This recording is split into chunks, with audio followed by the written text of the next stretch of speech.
Age brother ನಿಮ್ಮದು? Sir ನಮ್ಮ age ಬಂದ್ಬಿಟ್ಟು 29 ಸರ್. 29. ಏನು ಪ್ರಾಬ್ಲಮ್ ಹೇಳಿ? ಸರ್ ಅಂದ್ರೆ ಇವಾಗ ನಾವು ಪ್ರೆಸೆಂಟ್ ನಾವು ಮತ್ತೆ ನಮ್ಮ ಹುಡುಗಿ ಲವ್ ರಿಲೇಷನ್ ಅಲ್ಲಿ ಇದ್ವಿ. ಪ್ರೆಸೆಂಟ್ 2-3 years ಇಂದ. ಓಕೆ. ಓಕೆ ಅಂದ್ರೆ ಸರ್ ಇವಾಗ ನಮ್ಮ ಮನೆಯಲ್ಲಿ ಅವ್ರ ಮನೆಯಲ್ಲಿ ನಮ್ಗೆ ಅಂದ್ರೆ ಅವ್ರನ್ನ ನಾವ್ ಇಷ್ಟಪಟ್ಟಿದ್ವಿ, ಮನೆಯಲ್ಲಿ ಹೇಳಿದ್ವಿ. ಬಟ್ ಮನೆ ಕಡೆಯಿಂದ ಸ್ವಲ್ಪ ಅಪೋಸಿಟ್ ಮಾಡ್ತಾ ಇದಾರೆ. ಹುಡುಗಿ ಮನೆಯಿಂದ? ಹಾ ಸರ್, ಹುಡುಗಿ ಕಡೆ ಮನೆಯಿಂದ. ಹ್ಮ್. ಆಮೇಲೆ ನಮ್ದು ಕಾಸ್ಟ್ ಬಂದ್ಬಿಟ್ಟು ಎಲ್ಲ ಸೇಮ್ ಇದೆ ಸರ್, ಅದ್ರಲ್ಲಿ ಏನ್ ಇಶ್ಯೂ ಇಲ್ಲ. ಬಟ್ ಅಂದ್ರೆ ಇವಾಗ ನಮ್ಗೆ ಹುಡುಗಿ ನನ್ ಬಿಟ್ಟು ಇರ್ಲಿಕ್ಕೆ ಆಗ್ತಾ ಇಲ್ಲ. ಸೊ ನನ್ಗೂ ಅವಳನ್ನ ಬಿಟ್ಟು ಇರಕ್ ಆಗ್ತಾ ಇಲ್ಲ ಸರ್ ಪ್ರೆಸೆಂಟ್. ಸೊ ಅವ್ರ ಮನೆಯಲ್ಲಿ ಅವ್ರ ತಂದೆನ್ ಬಿಟ್ಟು ಬರಕ ಅವ್ರಿಗೂ ಇಷ್ಟ ಇಲ್ಲ. ನಮ್ಗೆ ಅಂದ್ರೆ ಮದುವೆ ಆಗ್ಬೇಕು ಅನ್ನೋ ಒಂದು ಇದು ಇದೆ ಸರ್, ಅದಕ್ಕೆ ಕನ್ಫ್ಯೂಷನ್ ಇದೆ ಸರ್. ಒಂದು ಕೆಲಸ ಮಾಡಿ, ಅವ್ರದ್ದು ಏಜ್ ಎಷ್ಟು ಹುಡುಗಿದು? ಹುಡುಗಿದು ಸರ್ ನನಗಿಂತ 2 ವರ್ಷ ಸಣ್ಣವ್ರು ಸರ್. 27 ವರ್ಷ ಸರ್ ಅವ್ರ ಪ್ರೆಸೆಂಟ್. 27 ವರ್ಷ ಆದ್ರೂ ಇನ್ನೂ ಮದುವೆ ಆಗಿಲ್ಲ ಅವ್ರಿಗೆ? ಎಷ್ಟು ವರ್ಷ ನಿಮ್ ಲವ್? ಎಷ್ಟು ವರ್ಷ? ಇನ್ನೂ ಆಗಿಲ್ಲ ಸರ್. ನಮ್ ಲವ್ ಸ್ಟಾರ್ಟ್ ಆಗಿ 3 ವರ್ಷ ಕಂಪ್ಲೀಟ್ ಆಯ್ತು ಸರ್. 3 ವರ್ಷ. ಸೇಮ್ ಕ್ಯಾಸ್ಟ್ ಆದ್ರೆ ಪ್ರಾಬ್ಲಮ್ ಏನು? ಸೇಮ್ ಕ್ಯಾಸ್ಟ್ ಆದ್ರೂ ಪ್ರಾಬ್ಲಮ್ ಅಂತಿದ್ರಲ್ಲ. ಬೇರೆ ಕ್ಯಾಸ್ಟ್ ಆದ್ರೆ ಇಟ್ಸ್ ಓಕೆ, ಅದು ಇಂಡಿಯಾದಲ್ಲಿ ಕಾಮನ್, ನಮ್ಮ ವ್ಯವಸ್ಥೆ ಹಂಗಿದ್ರೆ ಕಾಮನ್. ಬಟ್ ನಿಮ್ದೇನು ಪ್ರಾಬ್ಲಮ್? ಸೇಮ್ ಕ್ಯಾಸ್ಟ್ ಆಗಿದ್ರು ರಿಸ್ಕ್ ಆಗೋವಂಥದ್ದು ಏನಿರುತ್ತೆ? ಅಂದ್ರೆ ಸರ್ ಅಂದ್ರೆ ಅವ್ರ ಮನೆಯಿಂದ ಅಂದ್ರೆ ನಮ್ದು ಅವ್ರ ಫ್ಯಾಮಿಲಿ ಬ್ಯಾಕ್ ಗ್ರೌಂಡ್ ಅದೆಲ್ಲ ನೋಡ್ತಾ ಇದ್ರೆ ಸ್ವಲ್ಪ ನಮ್ದು ಅಷ್ಟೊಂದು ಫ್ಯಾಮಿಲಿ ಗ್ರೌಂಡ್ ಚೆನ್ನಾಗಿಲ್ಲ. ಪ್ಲಸ್ ಇನ್ನೊಂದು ಏನಂದ್ರೆ ಸರ್, ಅವ್ರ ಅಪ್ಪನಿಗೆ ಫಸ್ಟ್ ಆಫ್ ಆಲ್ ಅಂದ್ರೆ ನಾವು ಅವ್ರಿಗೆ ಪರಿಚಯ ಇಲ್ಲ ಸರ್ ಫ್ಯಾಮಿಲಿ ಕಡೆಯಿಂದ. ಇನ್ನೊಂದು ಎರಡನೇದು ಬಂದ್ಬಿಟ್ಟು ನಮ್ದು ಸ್ಟಾರ್ಟ್ ಆಗಿದ್ದು ಆನ್ಲೈನ್ ಅಲ್ಲಿ ನಮ್ದು ಪರಿಚಯ ಆಗಿದ್ದು ನಮ್ಮ ಹುಡುಗಿ. ಮತ್ತೆ ಎಲ್ಲಿರೋ ಪ್ರೆಸೆಂಟ್ ನೀವು ಎಲ್ಲಿದ್ದೀರಾ ಸರ್? ನಾನು ಪ್ರೆಸೆಂಟ್ ಇರೋದು ಒಮನ್ ಕಂಟ್ರಿಯಲ್ಲಿ ಇದ್ದೀನಿ ಸರ್. ಒಮೆನ್? ಹುಡುಗಿ ಬಂದ್ಬಿಟ್ಟು ಕರ್ನಾಟಕದಲ್ಲಿ ಇದ್ದಾರೆ ಸರ್ ಪ್ರೆಸೆಂಟ್, ಬೆಳಗಾವಲ್ಲಿ. ನಿಮ್ದು ನೇಟಿವ್ ಬಂದು ಬೆಳಗಾವಿನಾ? ಸರಿ ಸರಿ ಆಯ್ತು, ಇಟ್ಸ್ ಓಕೆ ಫೈನ್. ಈಗ 3 ವರ್ಷ ನೋವಾ ನಿಮ್ದು? 3 ವರ್ಷ ಲವ್ ಸರ್. ಅವ್ರಪ್ಪ ಅವ್ರಮ್ಮ ಏನ್ ಮಾಡ್ತಿರ್ತಾರೆ? ನಿಮ್ಮ ಅಪ್ಪ ನಿಮ್ಮಮ್ಮ ಏನ್ ಮಾಡ್ತಿರ್ತಾರೆ? ನಮ್ಮ ಅಪ್ಪ ಅಮ್ಮ ಬಂದ್ಬಿಟ್ಟು ಅಗ್ರಿಕಲ್ಚರ್ ಸರ್, ಮನೆ ಕೆಲಸ ಮಾಡೋದು ಮತ್ತೆ ಹೊಲದಲ್ಲಿ ಕೆಲಸ ಮಾಡೋದು, ಇಷ್ಟೇ ಜೀವನ. ಮತ್ತೆ ಅವ್ರದ್ದು ಅಪ್ಪ ಅಮ್ಮನು ಅಷ್ಟೇ ಸರ್, ಹೊಲದ ಮತ್ತೆ ಮನೆ ಕೆಲಸ ಮಾಡ್ಕೊಂತ ಮತ್ತೆ ಸ್ವಲ್ಪ ಸಿವಿಲ್ ಕಾಂಟ್ರಾಕ್ಟರ್ ಇದ್ದಾರೆ ಸರ್ ಅವರು ಅಪ್ಪ. ಆಮೇಲೆ ಇನ್ನೊಂದ್ ಏನಂತ ಸರ್, ಅವರು ಎಜುಕೇಶನ್ ಗೌರ್ಮೆಂಟ್ ನೌಕರಿ ಇರೋದಕ್ಕೆ ಕೊಡ್ತೇನೆ ಅಂತ ಒಂದ್ ಮಾತು ಅಂತಿದ್ರು. ಅದಾದ್ಮೇಲೆ ಸ್ವಲ್ಪ ನಮ್ದು ಅವ್ರ ಮನೇಲಿ ಮ್ಯಾಟರ್ ಗೊತ್ತಾದ್ಮೇಲೆನು ಪ್ರೆಸೆಂಟ್ ನಾವು ಕಂಟಿನ್ಯೂಸ್ ಹಂಗೆ ಕಂಟಿನ್ಯೂ ಆಗಿದೀವಿ. ಇವಾಗ ಅಂದ್ರೆ ನಮ್ಮ ಹುಡುಗಿಯವ್ರು ಏನಂತಂದ್ರೆ, ಬಟ್ ತಂದೆ ತಾಯಿನ ಬಿಟ್ಟು ಬರಕ್ ರೆಡಿ ಇಲ್ಲ. ಬಟ್ ಮದುವೆ ಆಗೋದು ಒಂದು ವಿಚಾರ ಮಾಡಿದಾರೆ ಸರ್. ಅದೇ ಕನ್ಫ್ಯೂಸ್ ಇದೆ, ಏನ್ ಬಿಡೋದಾ ಏನು ಅಂತಾನು ಗೊತ್ತಾಗ್ತಾ ಇಲ್ಲ. ನನ್ಗಿರೋ ಎಕ್ಸ್ಪೀರಿಯನ್ಸ್ ಅಲ್ಲಿ ನಾನು ಹೇಳ್ತೀನಿ. ನಾನು ತುಂಬಾ ನೋಡಿದೀನಿ. ಹುಡುಗಿರ್ ಏನಂತ ಗೊತ್ತು, ಅವ್ರ ಹೆಂಗೆ ಅಂತ ಗೊತ್ತು, ಲವ್ ಅನ್ನೋದು ಏನು ಅಂತ ಗೊತ್ತು, ಲವ್ನ ಯಾವ ರೀತಿ ತಗೋಬೇಕಂತ ಗೊತ್ತು. ಸೊ ನಾನು ಹೇಳೋದಿಷ್ಟೇ, ಆ ಹುಡುಗಿಗೆ ನೀವು ಬೇಕು ಅಂತಂದ್ರೆ ನೀವು ಟ್ರೂ ಆಗಿ ಅವ್ರಿಗೆ ಲವ್ ಮಾಡ್ತಿದ್ರೆ, ಇಲ್ಲಾಂದ್ರೆ ನೀವಿಬ್ರು ಟ್ರೂ ಆಗಿ ಲವ್ ಮಾಡ್ತಿದ್ರೆ ಖಂಡಿತ ನಿಮ್ ಗಂಟ ಬರ್ತಾಳೆ, ನೀವು ಬೇಕು ಅಂತ ಬರ್ತಾಳೆ. ಇಲ್ಲ ತಂದೆ ತಾಯಿ ನೋಡಿ, ಒಂದು ಹೆಣ್ಣಂತ ಹುಟ್ಟಿದ ಮೇಲೆ ಆ ಹುಡುಗಿಗೆ ಮದ್ವೆ ಆಗೋವರೆಗೂ ಮಾತ್ರ ತಂದೆ ತಾಯಿ. ಮದ್ವೆ ಆದ್ಮೇಲೆ, ಇದು ನಾನು ಹೇಳ್ತಿಲ್ಲ, ಹಿಂದೂ ಧರ್ಮ ಹೇಳ್ತಂತೆ, ಮದ್ವೆ ಆದ್ಮೇಲೆ ಗಂಡನೇ ತಂದೆ ತಾಯಿ ಮಗು ಗುರು ಎಲ್ಲ. ಸೊ ಗಂಡನೇ ಬೇಕು ಅಂತ ಬರೋರು ಹೆಣ್ಮಕ್ಳು ಹೆಂಗಿದ್ರು ಬರ್ತಾರೆ. ಇದೊಂದು ಕಾರಣ ಇಟ್ಕೊಂಡು ತಂದೆನ್ ಬಿಟ್ಬಿಟ್ಟು ಬರಕ್ ಆಗ್ತಾ ಇಲ್ಲ, ತಾಯಿನ ಬಿಟ್ಬಿಟ್ಟು ಬರಕ್ ಆಗ್ತಾ ಇಲ್ಲ ಅಂತಂದ್ಮೇಲೆ ನೀವ್ ಯೋಚನೆ ಮಾಡ್ಬೇಕು, ಅದು ಲವ್ವಾ ಇಲ್ವಾ ಅಂತ ನೀವು ಯೋಚನೆ ನೀವಿಬ್ರು ಚರ್ಚೆ ಮಾಡ್ಕೋಬೇಕು. ನನಗಿರೋ ಒಂದು ಇದ್ರಲ್ಲಿ ನಾನು ಹೇಳ್ತಿದ್ದೀನಿ, ನೀವು ಬೇಕು ಅಂತಂದ್ರೆ ಟ್ರೂ ಲವ್ ಇದ್ರೆ ಬಂದೇ ಬರ್ತಾರೆ. So if you don't mind, ನೀವು ಫಿಸಿಕಲಿ ಮೂವ್ ಆಗಿದ್ರೆ ಈ 3 ವರ್ಷದಲ್ಲಿ ಒಂದ್ಸತಿನ ಆಗಿಲ್ಲ ಸರ್. ನಾನು ಆ ಉದ್ದೇಶ ಇಟ್ಕೊಂಡು ಯಾವತ್ತು ನಾವು ಫಿಸಿಕಲಿ ಯೂಸ್ ಮಾಡಿಲ್ಲ, ಅವ್ರಿಗೂ ನಾನು ಥಿಂಕಿಂಗು ಮಾಡಿಲ್ಲ ಸರ್ ಆ ಇದು ವಿಷಯದಲ್ಲಿ. ಅಲ್ಲಲ್ಲ, ನಾನು ಕೇಳ್ತಿರೋದು ಇಬ್ರು ಇಂಟಿಮೇಟ್ ಆಗಿದ್ರ ಇಬ್ರುನು? ಇಲ್ಲ ಸರ್, ಆಗಿಲ್ಲ ಸರ್. ಇಲ್ಲ, ಆಗಿಲ್ಲ. ಆಗಿಲ್ಲ sir. So good of you. ನಾನು ಹೇಳೋದು ಇಷ್ಟೇನೆ, ನಿಮ್ದು ಟ್ರೂ ಲವ್ ಆಗಿರೋದ್ರಿಂದ ನಾನು ಹೇಳ್ತೀನಿ, ಅವ್ರಿಗೆ ನನ್ನ ಮೇಲೆ ನಂಬಿಕೆ ಇಟ್ಟು ಇವತ್ತು ರಿಜಿಸ್ಟರ್ ಮ್ಯಾರೇಜ್ ಮಾಡ್ಕೊಳ್ಳೋಣ. ಆಮೇಲೆ ತುಂಬ ನಿಮಗೆ ಪ್ರೊವಿಷನ್, ನಿಮ್ಗೆ ತುಂಬ ಆಪ್ಷನ್ಸ್ ಇದೆ. ಸ್ಪೆಷಲ್ ಆ್ಯಕ್ಟ್ ಒಂದಿದೆ ಮದುವೆಗೆ, ಸ್ಪೆಷಲ್ ಮ್ಯಾರೇಜ್ ಆ್ಯಕ್ಟ್ ಅಂತ ಒಂದಿದೆ. ಸೊ ಆ ಅಂಡರಲ್ಲಿ ನೀವು ಆಗ್ಬೋದು. ಇಲ್ಲ ನಮ್ಮ ಸಂಪ್ರದಾಯ ಪ್ರಕಾರನೇ ಆಗಬೇಕು ಅಂತಂದ್ರೆ ನಿಮ್ಮ ಸಂಪ್ರದಾಯ ಪ್ರಕಾರ ಆಗಿ, ನಿಮಗೆಲ್ಲ ಒಂದು ಸೆಕ್ಯೂರಿಟಿ ಏನು ಕೊಡಬೇಕು ಎಲ್ಲ ಕೊಡ್ತಾರೆ. ಇಲ್ಲ ಅವ್ರ ಅಪ್ಪನ ಭಯ ಇದೆ, ಅವ್ರ ಅಮ್ಮನ ಭಯ ಇದೆ, ಅವ್ರ ರಿಲೇಷನ್ ಭಯ ಇದೆ ಅಂತಂದ್ಮೇಲೆ ನಿಮ್ಗೇನಾದ್ರು ಭಯ ಇದೆಯಾ ಅವ್ರ ಕಡೆಯಿಂದ? ಅವ್ರ ಕಡೆಯಿಂದ ನನಗೇನ್ ಭಯ ಇಲ್ಲ ಸರ್. ಅಂದ್ರೆ ಪ್ರೆಸೆಂಟ್ ಹುಡುಗಿ ನಮ್ಮ ಹುಡುಗಿ ಅಂದ್ರೆ ಏನಂತ ಹೇಳ್ತಾ ಇದಾರೆ ಅಂದ್ರೆ ಪ್ರೆಸೆಂಟ್ ಸರ್, ಅಂದ್ರೆ ನನ್ ತಂದೆ ತಾಯಿನ ಬಿಟ್ಟು ಬರಕ್ ಆಗಲ್ಲ, ಅವ್ರನ್ನ ಕಳ್ಕೊಂಡೆ ನಮ್ಗೆ ಬರಕ್ ಆಗಲ್ಲ. ಈ ರೀಸನ್ ಬಿಟ್ಟು ಮತ್ತೇನ್ ಹೇಳಕ್ ಆಗ್ತಿಲ್ಲ. ಇನ್ನೊಂದು ಸರ್, ನಾವು ರಿಲೇಷನ್ ಇರೋ ಅಂದ್ರೆ ಸರ್ ಈ ವಿಷಯನ ಅವ್ರ ಮನೇಲಿ ಅವ್ರ ತಂದೆ ತಾಯಿಗೆ ಎಲ್ಲ ಗೊತ್ತಾದ್ಮೇಲೆ ಸ್ವಲ್ಪ ಹೊಡೆದಿದ್ದಾರೆ ಆಕೆಗೆ, ಇಲ್ಲ ಅಂತ ಹೇಳ್ತಿಲ್ಲ ಸರ್. ಹೊಡೆದ್ಮೇಲೆನು ಅದಾದ್ಮೇಲೆನು ನಾನು ಸ್ವಲ್ಪ ದಿವಸ ಅಂದ್ರೆ ಒಂದು 15-20 ದಿವಸ ಸೈಲೆಂಟ್ ಇದ್ದೆ. ಅದಾದ್ಮೇಲೆ ಮತ್ತೆ ಅವರೇ ಮೆಸೇಜ್ ಮಾಡೋದು, ಈ ತರ ಆಗಿದೆ, ಈ ತರ ಇಲ್ಲ ಅಂತ ಅವರೇ ಹೇಳಿದ್ದು, ಇದು ಮಾಡಿದ್ದು. ಅದಾದ ಒಂದು 15-20 ದಿವಸಕ್ಕೆ ಒಂದ್ ಟೈಮು ಆಲ್ಕೋಹಾಲ್ ಕೊಡುದು ಸರ್. ಇವಾಗ ಕೆಮಿಕಲ್ ಬರುತ್ತಲ್ಲ ಸರ್, ಅಗ್ರಿಕಲ್ಚರ್ ಯೂಸ್ ಮಾಡೋದನ್ನ ಅದನ್ನೆಲ್ಲ ಸರ್ ನಾವು ಬಂದ್ಬಿಟ್ಟು ಇವಾಗ ಗ್ರೂಪ್ ಅಲ್ಲಿ ಆಗಿದ್ದು ಸರ್. ಮತ್ತೆ ನಾವು ಮದ್ವೆ ಹುಡುಗಿನ ಹುಡ್ಕೋ ಇದ್ವಿ, ಅವರು ಅದ್ರ ರಿಜಿಸ್ಟರ್ ಇದ್ರು, ನಾನು ರಿಜಿಸ್ಟರ್ ಆಗಿದ್ದೆ. ಸೊ ಅದ್ರಲ್ಲಿ ನಮ್ಗೆ ಪರಿಚಯ ಆಗಿ ಲವ್ ಆಗಿ ಪ್ರೆಸೆಂಟ್ ಮತ್ತೆ ಅವರು ನಾವು ಎಲ್ಲ ಮೀಟ್ ಆಗೋದು ಅದೆಲ್ಲ ಆಗಿದೆ ಸರ್. ಸರಿ, ಆಯ್ತು. ಹಂಗಿದ್ಮೇಲೆ ತಂದೆ ತಾಯಿನ ಬಿಟ್ಬಿಟ್ಟು ಬರಕ್ ಆಗಲ್ಲ ಅಂತಂದ್ಮೇಲೆ ನಿಮ್ ಲೈಫಲ್ಲಿ ಬರೋದ್ ತಪ್ಪಲ್ವಾ?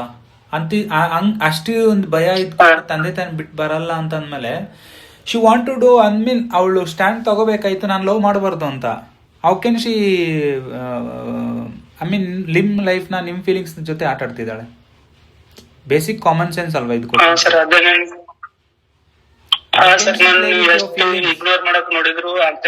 ಅಲ್ಲೋ, how can she play with your feelings? ಅದನ್ನ ನೀವು ಯೋಚನೆ ಮಾಡಬೇಕಿತ್ತು. ಅಷ್ಟು ಇರೋರು, ನಾನು ಹೆಣ್ಮಕ್ಳು ಪ್ರತಿಯೊಬ್ಬರಿಗೂ ಹೇಳ್ತೀನಿ, ನೀವು ಲವ್ ಮಾಡಂಗಿದ್ರೆ, ಸ್ಟ್ಯಾಂಡ್ ತಗೊಂಡಿದ್ರೆ, ಮನೇಲಿ ಒಪ್ಸೋ ರೀತಿಯಲ್ಲಿ ಇದೀವಿ ಸಿಚುವೇಶನ್ ಅಲ್ಲಿ ನಾನು ಒಪ್ಸ್ತೀನಿ ಅನ್ನೋ ಗಟ್ ಇದ್ರೆ ನೀವು ಲವ್ ಮಾಡಬೇಕು. ಆ ವಿಚಾರಕ್ಕೆ ಸ್ಟ್ಯಾಂಡ್ ಇರಬೇಕು. ಅದನ್ನ ಬಿಟ್ಬಿಟ್ಟು ಲವ್ ಅನ್ನೋ ಹೆಸರಲ್ಲಿ ಹುಡುಗ ಲೈಫಲ್ಲಿ ಆಟ ಆಡ್ಬಿಟ್ಟು, ಹುಡುಗರ ಫೀಲಿಂಗ್ ಜೊತೆ ಆಡ್ಬಿಟ್ಟು, ದೈವಕ ಒಂದಾಗ್ಬಿಟ್ಟು, ನೀನ್ ಬೇಡ, ನಮ್ಮ ತಂದೆನ ಬಿಟ್ಬಿಟ್ಟು ಬರೋಕ್ಕಾಗಲ್ಲ, ನಮ್ಮ ತಂದೆ ತಾಯಿ ಒಪ್ತಾ ಇಲ್ಲ, ನಿಮ್ಮ ಕ್ಯಾಸ್ಟ್ ಬೇರೆ, ನಮ್ಮ ಕ್ಯಾಸ್ಟ್ ಬೇರೆ, ದೀಸ್ ಎಲ್ಲ ಸಿಲ್ಲಿ ರೀಸನ್ಸ್. ಇದು ದೈಹಿಕವಾಗಿ ಬೇಕು ಅಂತಂದ್ರೆ ತುಂಬಾ ಚೆನ್ನಾಗಿರ್ತಾರೆ. ಪುಣ್ಯ ಏನಂದ್ರೆ ನೀವಿಬ್ರು ದೈಹಿಕವಾಗಿ ಒಂದಾಗಿಲ್ಲ ಅನ್ನೋ ಒಂದು ನಿಮ್ಮ ಸ್ಟ್ಯಾಂಡು ನನ್ಗೆ ಇಷ್ಟ ಆಯ್ತು. ಬಟ್ ಆ ಹುಡುಗಿ ನಿಮ್ಗೆ ಬೇಕು ಅಂತಂದ್ರೆ ಆ ಹುಡುಗಿ ಸ್ಟ್ಯಾಂಡ್ ತಗೋಬೇಕು. ಬಟ್ ನಾನು ಹೇಳೋದಿಷ್ಟೇನೆ, ನೀವು ಬಲವಂತವಾಗಿ ಯಾವುದೇ ಕಾರಣಕ್ಕೆ ಅವಳು ಹಿಂದೆ ಹೋಗ್ಬೇಡಿ. ಯಾಕಂತಂದ್ರೆ ಪ್ರಪೋಸ್ ಮಾಡಿದ್ ನೀವೇನಾ ಫಸ್ಟ್? ಆಕ್ಚುಲಿ ಅಂದ್ರೆ ಅಕ್ಕಿಗೂ ಇಷ್ಟ ಆಯ್ತು ಸರ್, ನನ್ಗೂ ಇಷ್ಟ ಆಯ್ತು. ಬಟ್ ಫಸ್ಟ್ ಟೈಮ್ ಹೇಳಿದ್ ನಾನೇ ಎಕ್ಸ್ಪೆಕ್ಟ್ ಮಾಡ್ಕೊಂಡಿಲ್ಲ ಅವಾಗ. ಅದಾದ್ಮೇಲೆ ಮನೆಯಲ್ಲಿ ಸ್ವಲ್ಪ ಮಾತಾಡ್ಬಿಟ್ಟು ಆಮೇಲೆ ಅವ್ರ ರಿಲೇಷನ್ ಅಲ್ಲಿ ಮಾತಾಡ್ಬಿಟ್ಟು ಮದುವೆಗೆ ಒಪ್ಪಿಸಕ್ಕೆ ಟ್ರೈ ಮಾಡಿದ್ವು. ಅದಾದ್ಮೇಲೆ ಅಲ್ಲಿ ಅವ್ರ ಮನೆ ಕಡೆಯಿಂದ ಆಗ್ಲಿಲ್ಲ. ಅದಾದ್ಮೇಲೆ ನಾವು ನಾರ್ಮಲ್ ಹಿಂಗೆ ವೆಬ್ಸೈಟ್ ಕಡೆಯಿಂದ ಮಾಡಿದ್ವಿ ಕಾಲ್ ಅಂತ ಸ್ವಲ್ಪ ನಾವು ಟ್ರೈ ಮಾಡಿದ್ವಿ. ಆಮೇಲೆ ಅದು ಮದುವೆ ಲವ್ ಮಾಡೋ ಮ್ಯಾಟ್ರ್ ಗೊತ್ತಾಗಿ ಸ್ವಲ್ಪ ಈ ತರ ಘಟನೆ ನಡೆದೋಯ್ತು ಸರ್. ನಾನೊಂದು ಹೇಳೋದು ಇಷ್ಟೇನೆ.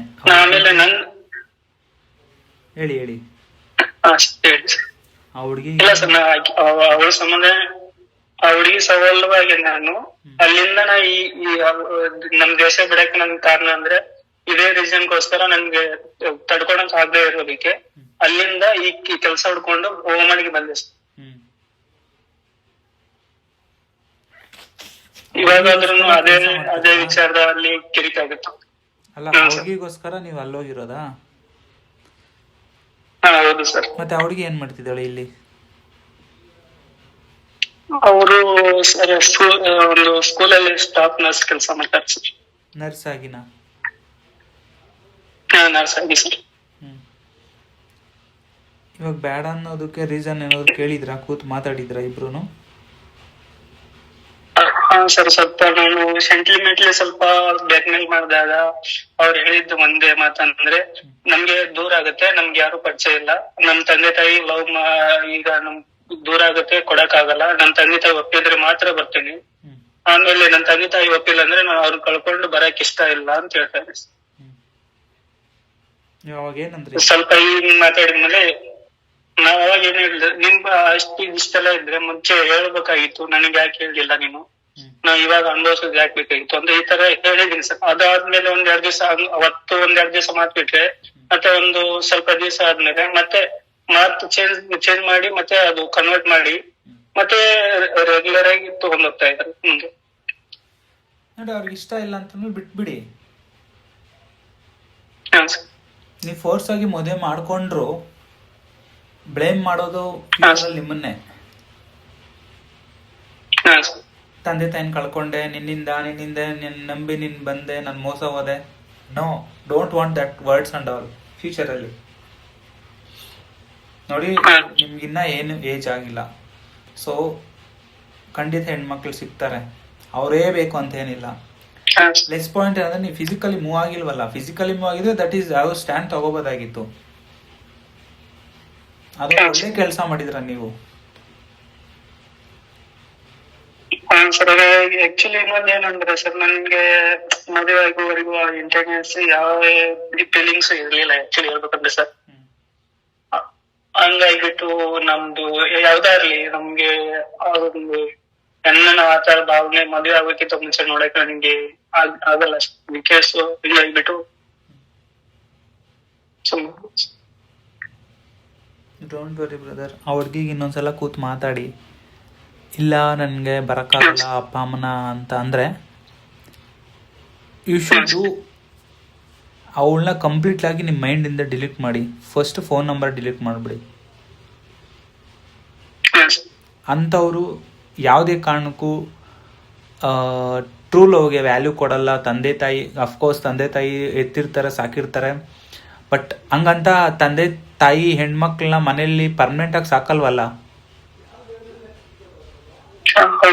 ಯಾರನ್ನೋ ಒಬ್ರಿಗೆ ಕೊಟ್ಟು ಮಾಡಲೇಬೇಕಲ್ವಾ. ಇದನ್ನೇ ಯೋಚನೆ ಮಾಡಿ. ನಾನು ಜಾಸ್ತಿ ಏನು ಹೇಳಕ್ ಹೋಗಲ್ಲ.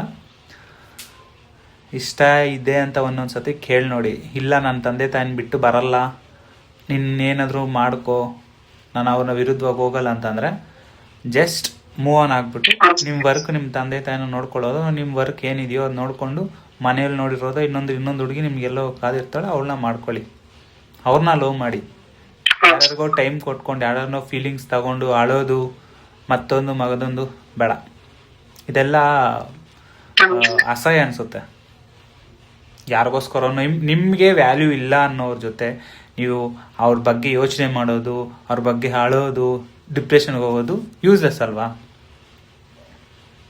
ಟೈಮ್ ಸರ್, ನಾನು ಅದನ್ನೇ ವಿಚಾರ ಮಾಡಿದ್ರೆ ಸರ್, ನನ್ಗೆ ಸ್ವಲ್ಪ ಅಂದ್ರೆ ಸರ್, ನಾನು ನಿಮ್ ಜೊತೆ ಮಾತಾಡಕ್ ಅಂದ್ರೆ ನಂಗೆ ಮೈಂಡ್ ಪರ್ಟಿಕಲ್ ಆಗಿ ಹೇಳ್ತಿರಲ್ಲ ಸರ್, ಈ ಪರ್ಟಿಕಲ್ ಆಗಿ ಸ್ಟ್ಯಾಂಡ್ ಆಗಿ ನಾನು ನಿಂತ್ಕೋಬೇಕಾದ್ರ ಅವ್ರು ಬ್ಯಾಕ್ ಮೇಲ್ ಮಾಡಕ್ ಸ್ಟಾರ್ಟ್ ಮಾಡಿದ್ರೆ, ಸೊ ಅದಕ್ಕೆ ಏನಾದ್ರು ಏನ್ ಮಾಡ್ಬೇಕಂತ ಏನಂತ ಬ್ಲಾಕ್ ಅವರು ಅಂದ್ರೆ ಸರ್, ಬ್ಲಾಕ್ ಮೇಲ್ ಅಂದ್ರೆ ಇವಾಗ ನಮ್ ಫ್ಯಾಮಿಲಿ ನನ್ ಕೈ ಬಿಟ್ಟಿದೆ, ನೀವಾಗ ನಮ್ ಫ್ಯಾಮಿಲಿ ನನ್ ಜೊತೆ ಮಾತಾಡಲ್ಲ, ನೀನ್ ಕೈ ಬಿಟ್ರೆ ನಾನು ಏನ್ ಈಗ ಸಾಯಿ ಅಂತ ಹೇಳಿ ಅವ್ನ ಮನೆಯಲ್ಲಿ ಹೋದ್ರೆ ಮನೆಗೆ ಹೋದ್ರೆ ನಾನು ಯಾರು ಕರ್ಕೊಂಡಲ್ಲ. ಅಲ್ಲ, ಹೇಳಿ ನಮ್ ತಂದೆ ತಾಯಿಗೋಸ್ಕರ ನಾನು ಬರಲ್ಲ, ಬಿಟ್ಟು ಬಂದಿಲ್ಲ ಅಂತ ಅನ್ಲಲ್ಲ, ಅಂದ್ರಲ್ಲ, ಬರಲ್ಲ ಅಂತಂದ್ರಲ್ಲ. ಮನೆಯವರು ಸ್ಟ್ಯಾಂಡ್ ತಗೊಂತ ಇಲ್ಲ, ಮನೆಯಲ್ಲೂ ಮಾತಾಡ್ತಾ ಇಲ್ಲ, ನೀವು ಕೈ ಬಿಟ್ರೆ ಹೆಂಗೆ ಅಂತಂದ್ರೆ ಸತ್ತೋಗಿ ಅನ್ನಿ. ಅವ್ರ ಲೈಫಲ್ಲಿ ಅವ್ರ ಸ್ಟ್ಯಾಂಡೇ ತಗೊಳ್ಳಿಲ್ಲ ಅಂತಂದ್ಮೇಲೆ ಅವರು ಬದುಕಿದ್ದು ಸತ್ತಂಗೆ ತಾನೆ ಲೆಕ್ಕ. ಬದುಕಿದ್ರೇನು, ಸತ್ರ ಏನು? ನಾನು ಹೇಳೋದು ನಿಮ್ಗೆ ಅರ್ಥ ಆಗ್ತಿದ್ಯಾ?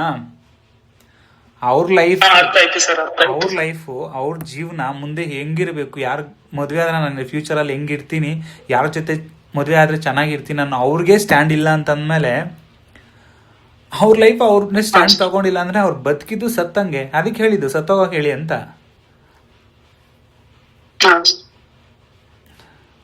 ಐ ಆಮ್ ಸಾರಿ, ಇದನ್ನ ನೀವು ಪರ್ಸ್ನಲ್ ಆಗಿ ತಗೊಂಡ್ರೆ ಇಟ್ಸ್ ಓಕೆ. ಯಾಕಂದ್ರೆ ಹೇಳಬೇಕು, ನಾನು ಹೇಳ್ತಾ ಇದ್ದೀನಿ, ತಗೊಳ್ಳೋದು ಬಿಡೋದು ನಿಮ್ಮ ಇಷ್ಟ.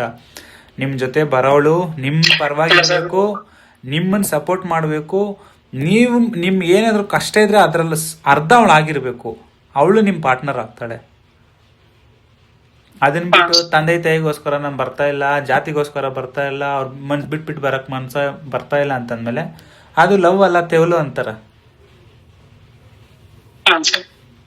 ಇನ್ನೊಂದು ವರ್ಡು ಯೂಸ್ ಮಾಡ್ತಾರೆ, ಅದೇನೋ ಕಾಟಾಚಾರಕ್ಕೆ ಬಂದ್ರು, ಯೂಸ್ ಮಾಡ್ಕೊಂಡ್ರು, ಹೋದ್ರು, 2 ದಿನ ಇದ್ರು, ಹೋದ್ರು, ಎದ್ದು ಹೋದ್ರು ಅಂತಾರಲ್ಲ, ಹಂಗಾಗ್ಬಿಡುತ್ತೆ. ಸೊ ಕೆಲವೊಂದು ಪ್ಯೂರ್ ನಿಮ್ಗೆ ಪ್ಯೂರ್ ಇರೋದ್ರಿಂದ, ಯಾಕಂದ್ರೆ ಇಂಟಿಮೆಂಟ್ ಆಗಿಲ್ಲ ಅನ್ನೋದು ನನ್ಗೆ ಕೇಳೋದಕ್ಕೆ ಖುಷಿ ಆಗ್ತಿದೆ ಫಸ್ಟ್ ಟೈಮ್. ಅದಕ್ಕೇನೆ ಹುಡುಗಿ ಬಂದ್ರೆ ಖಂಡಿತ ಬರಕ್ಕೆ ಹೇಳಿ, ಮದುವೆ ಮಾಡ್ಕೊಳ್ಳಿ. ಇಲ್ಲ ನನ್ನ ಅಪ್ಪ ಅಮ್ಮನ ಬಿಟ್ಬಿಟ್ಟು ಬರೋಕ್ಕಾಗಲ್ಲ ಅಂತಂದ್ರೆ ಜಸ್ಟ್ ಮೂವ್ ಆನ್ ಆಗ್ತಾ ಇರಿ, ತಲ್ಲೇನೆ ಕೆಡ್ಸ್ಕೊಳಕ್ ಹೋಗ್ಬೇಡಿ. ಇಂಥವ್ರು 100 ಜನ. ಅಂದ್ರೆ ಸರ್ ಇನ್ನೊಂದಂದ್ರೆ ಇಲ್ಲಿವರೆಗೆ ಅದು ನಾನು ಆಕಿ ಏನಾದ್ರು ಈಗ ಯಾಕಂದ್ರೆ ನಾ ಯಾವ ತರ ಬ್ಲಾಕ್ಮೇಲ್ ಮಾಡಾಗ ನನ್ ಮೈಂಡ್ ವರ್ಕ್ ಆಗದೇನೆ ನಾನು ಅವಳಿಗೆ ಅಮೌಂಟ್ ಎಲ್ಲ ಸ್ವಲ್ಪ ನೀಡಿದ್ದಾಗೆಲ್ಲ ನಾವು ಸ್ವಲ್ಪ ಹೆಲ್ಪ್ ಹಾಕೊಂತ ಬಂದಿದ್ದೀನಿ ಇಲ್ಲಿವರೆಗೂ. ಆಮೇಲೆ ಹಂಗಾಗಿ ನಿಮ್ಗೆ ಸ್ವಲ್ಪ ಸೆಂಟಿಮೆಂಟಲ್ ಇದು ಮಾಡಿದ ತಕ್ಷಣ ಹಿಂಗೆ ಈ ಟೈಮ್ ಅಲ್ಲಿ ನನ್ ಕೈ ಬಿಟ್ರೆ ತಂದೆ ತಾಯಿ ಈ ಕಡೆ ಕೈ ಬಿಟ್ಟಿದ್ದಾರೆ, ಈ ತರ ಬ್ಲಾಕ್ ಮೇಲ್ ಮಾಡಿಬಿಟ್ಟಿದ್ದಾರೆ ಸರ್. ಆಮೇಲೆ ಇಲ್ಲಿ ಪ್ರೆಸೆಂಟ್ ನಾನು ಇರೋದು ಸರ್. ಅರ್ಥ ಆಗಿಲ್ಲ, ಅಮೌಂಟ್ ಕೊಟ್ಟಿದಾರ ನಿಮ್ಗೆ? ಇಲ್ಲ ಸರ್, ನಾನು ಅಮೌಂಟ್ ಅಂದ್ರೆ ಇವಾಗ ತಂದೆ ತಾಯಿನೂ ನೋಡ್ತಾ ಇಲ್ಲ ನನ್ನ ಚೆನ್ನಾಗಿ ಅಂತ ಈ ತರ ಹೇಳ್ತಾರಲ್ಲ ಸರ್. ಇವಾಗ ಬೇಸಿಕ್ ಅಲ್ಲಿ ಖರ್ಚಿರುತ್ತಲ್ಲ ಸರ್ ಅವ್ರದ್ದು. ಅಂದ್ರೆ ನೀವು ಅವ್ರಿಗೆ ಅಮೌಂಟ್ ಕೊಟ್ಟಿರೋದ? ಅದಕ್ಕೆಲ್ಲ ಸರ್. ನೀವು ಅವ್ರಿಗೆ ಅಮೌಂಟ್ ಕಳ್ಸೋದಾ? ಕಳಿಸ್ತಾ ಇದ್ದೀನಿ ಸರ್. ಹಂಗೇನಿಲ್ಲ, ನೀಡಿದಾಗ ಅವ್ರಿಗೆ ಏನಾದ್ರು ನೀಡಿತ್ತಂದ್ರೆ ನೀವು ಕೊಡ್ತೀರಾ? ಆಮೇಲೆ ನಾ ಕೊಡ್ತೇನೆ ಸರ್. ಅಮೌಂಟ್ ಈಸ್ಕೊಳ್ಳೋವರೆಗೂ ನೀನು ಬಿಟ್ಬಿಟ್ರೆ, ಕೈ ಬಿಟ್ಬಿಟ್ರೆ ಅಂದರೆ ನಿಮ್ಮ ಅಮೌಂಟ್ ಬೇಕು, ನೀವು ಕೊಡೋ ಅಂಥ ಕಾಸು ಬೇಕು, ನೀವು ಕೊಡಿಸೋ ಅಂಥ ಸಮಥಿಂಗ್ ಎಲ್ಲ ಬೇಕು ಅಂತಂದ್ಮೇಲೆ ನೀವು ಬೇಕಲ್ವಾ? ಅದನ್ನ ಕೂತು ಹೇಳಿಲ್ವಾ ನೀವು ಅವ್ರ ಹತ್ರ? ಹೌದು ಸರ್, ಮಾತಾಡ್ಬೇಕಾದ್ರೆ ಒಂಥರ ಮಾತಾಡಿ, ಇವಾಗ ಸೀರಿಯಸ್ ಆಗಿ ಮಾತಾಡ್ಬೇಕಾದ್ರೆ ಒಂಥರ ಮಾತಾಡಿದ್ಮೇಲೆ ಅದು ಸ್ವಲ್ಪ ರಿಲ್ಯಾಕ್ಸ್ ಆದ್ಮೇಲೆ ಮೈಂಡ್ ಡಿವೈಡ್ ಮಾಡಕ್ ನೋಡ್ತಾರೆ ಸರ್ ಎಮೋಷನಲಿ. ಅವ್ರ ಇವಾಗ ಕಾಲ್ ಕನೆಕ್ಟ್ ಆಗುತ್ತಾ? ಕಾನ್ಫರೆನ್ಸ್ ಆಗ್ತೀರಾ? ಅಂದ್ರೆ ಸರ್ ಅವ್ರು ಇಶ್ಯೂ ಮಾಡಲ್ಲ ಸರ್. ಇವಾಗ ಪ್ರೆಸೆಂಟ್ ಹೇಳ್ಬೇಕಂದ್ರೆ ಅವರು ಮೀಟಿಂಗ್ ಅಲ್ಲಿ ಇದ್ದಾರೆ ಸರ್ ಪ್ರೆಸೆಂಟ್ ಇವಾಗ. ಸರಿ ಆಯ್ತು, ಇಫ್ ಯು ಡೋಂಟ್ ಮೈಂಡ್ ನನಗೆ ಸಂಜೆ ಹಂಗೆ ಕಾಲ್ ಮಾಡಿ ಅವ್ರ ಹತ್ರ ಮಾತಾಡ್ಸೋ ಪ್ರಯತ್ನ ಮಾಡಿ, ನಾನು ಮಾತಾಡ್ತೀನಿ. ಅವ್ರೇನಾದರೂ ಚೇಂಜ್ ಆಗಿಲ್ಲ ಅಂತಂದರೆ ನಾನು ಹೇಳೋ ರೀತಿ ಸ್ಟ್ಯಾಂಡ್ ತಗೊಳ್ಳಿ. ನಿಮ್ಮ ಲೈಫ್ ನಿಜವಾಗ್ಲೂ ಹೇಳ್ತೀನಿ ಬ್ಯೂಟಿಫುಲ್ ಆಗಿರುತ್ತೆ. ಆ ಲೈಫ್ನ ಹಾಳು ಮಾಡ್ಕೊಳಕ್ಕೆ ಹೋಗ್ಬೇಡಿ. ಸಂಜೆ ಕಾಲ್ ಮಾಡಿ. Thank you.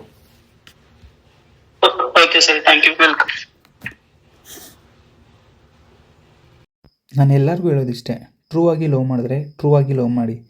ಮೋಸಕ್ಕೋಸ್ಕರ, ದೇಹಕ್ಕೋಸ್ಕರ ಲವ್ ಮಾಡಿದ್ರೆ ಅದಕ್ಕೆ ಅಂತ ಪರ್ಫೆಕ್ಟ್ ಅವ್ರ ಹತ್ರ ಕೂತು ಚರ್ಚೆ ಮಾಡಿ ಅದಕ್ಕೆ ನಾನು ನಿನ್ನ ಜೊತೆ ಇರೋದು ಅಂತ ಅದನ್ನು ತಿಳಿಸಿ ನಿಮ್ಮ ಆಪೋಸಿಟ್ ಪರ್ಸನ್ಗೆ. ಅದನ್ನು ಬಿಟ್ಬಿಟ್ಟು ಅವ್ರಿಂದ ಏನೋ ಪಡ್ಕೊಬೇಕು, ಅವರಿಂದ ಏನೋ ಬೇಕು, ಸಹಾಯ ಬೇಕು, ಹಣ ಬೇಕು ಅನ್ನೋಕ್ಕೋಸ್ಕರ ಅವನ್ನ ಯೂಸ್ ಮಾಡಿಕೊಂಡು ಮತ್ತು ಅವನ್ನ ಅವ್ರ ಫೀಲಿಂಗ್ ಜೊತೆ ಆಟಾಡ್ಕೊಂಡು ಅವ್ರ ಟೈಮ್ನ ವೇಸ್ಟ್ ಮಾಡಿಕೊಂಡು ಅವ್ರು ಕೊಡೋ ದುಡ್ಡು ಬೇಕು ನಿಮಗೆ ಮತ್ತು ವ್ಯಕ್ತಿ ಬೇಡ.